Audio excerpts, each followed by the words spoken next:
Miss Tejasri Kosbe, lecturer from Praveen Patil Polytechnic, Bhayandar. My subject is maintenance of electrical equipment. In this chapter 4 is testing and troubleshooting of transformers.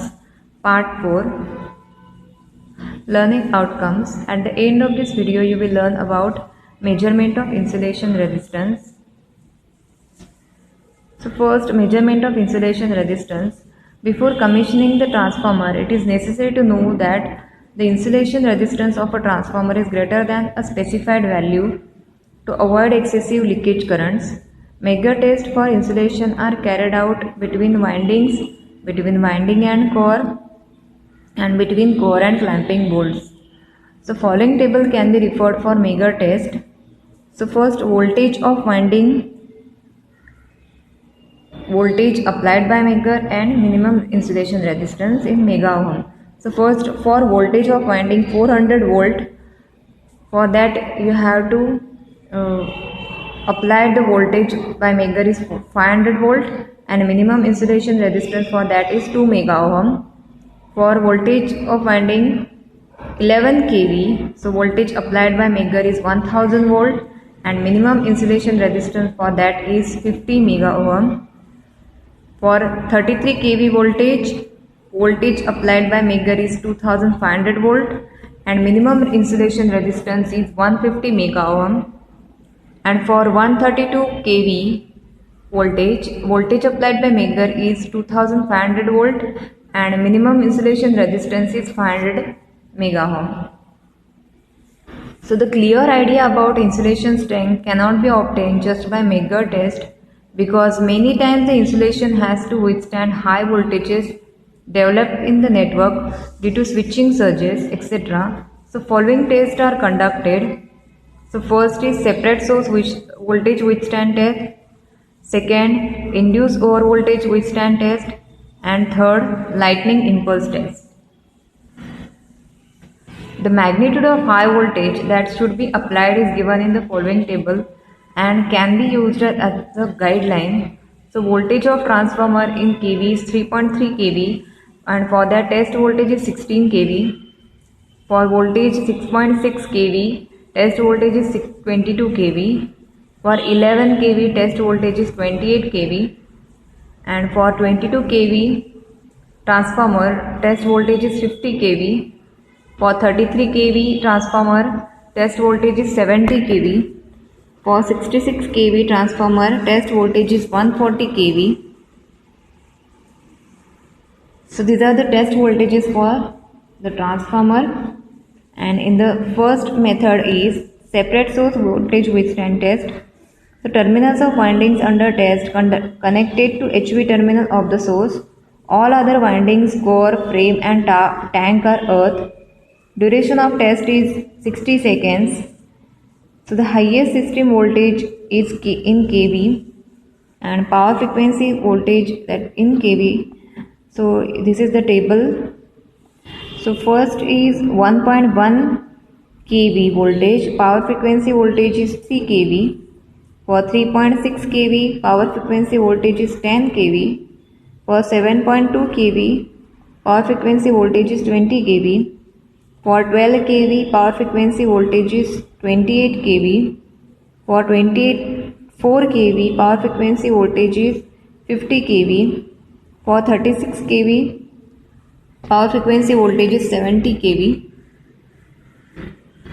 Next method is induced overvoltage withstand test, and this test is useful in determining layer insulation and interturn insulation of windings. HV is kept open and twice the rated voltage at twice the rated frequency is applied to the LV for a duration of 60 seconds. So in this test also overvoltage is applied for certain period and performance and check the performance of the transformer. Next is lightning impulse test. So testing facilities are impulse generator, discharge circuit, recording circuit, voltage divider for measurement. And in this diagram you can see there is a standard impulse wave. So wave shape is standard wave shape of impulse voltage is 1.2 by 50 millisecond. T1 is the rise time is equal to 1.2 millisecond and T2 is the tail time which is equal to 50 millisecond. So tolerance on T1 is plus or minus 30% and plus or minus 20% on T2. Next is impulse generator. So impulse wave is generated by discharge of capacitors charged in parallel into a wave shaping circuit. So this is the connection diagram for this test, in which you can see there is a impulse generator, voltage divider and transformer under test are connected with each other. And in this method actually one capacitor is connected, and first you have to charge this capacitor and then discharge this capacitor in this circuit. By that you can produce some wave, and by that you can check this performance. By using the oscilloscope you can check the wave shape. So impulse application, that is negative polarity. Oscillograms 7.3.1 reduce full wave having 100 kV peak. For 7.3.2 100% full wave, peak voltage is 170 kV. For 7.3.3 reduced chop wave, peak voltage is 103 kV. For 7.3.4 100% chop wave, peak voltage is 170 kV. For 7.3.5 100% chopped wave, peak voltage is 170 kV. For 7.3.6 100% full wave, peak voltage is 170 kV. And for 7.2.7 100% full wave, peak voltage is 170 kV. So you can see in this image there are wave shapes.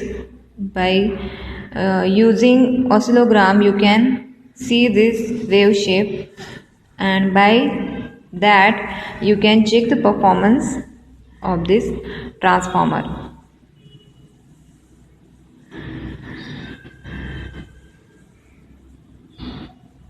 So generator capacitance is 0.0625 microfarad. Series resistance 160 ohms, tail resistance 1040 ohms, voltage divider 1200, power factor in parallel with 100 ohms. Impulse applications negative polarity.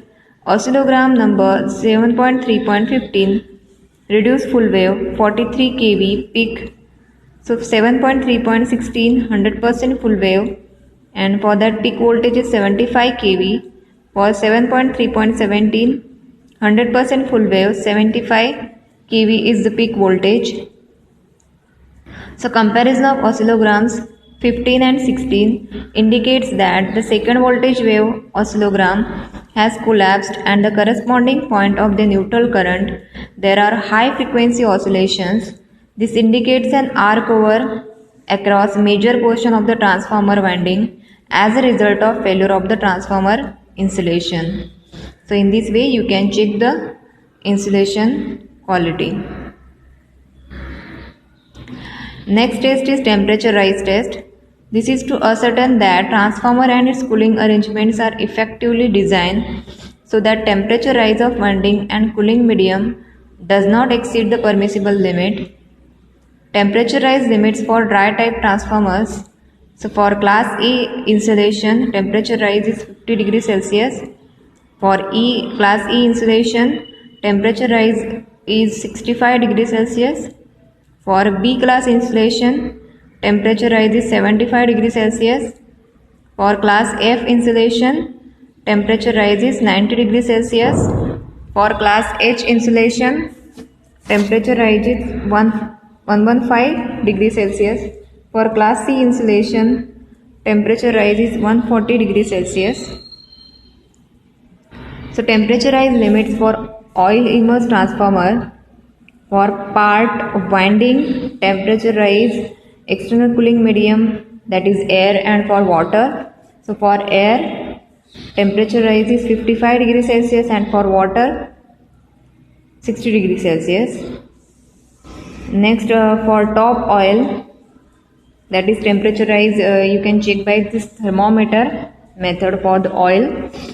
For temperature that is in air cooling medium is 50 degrees Celsius, and for water 55 degrees Celsius. Thank you.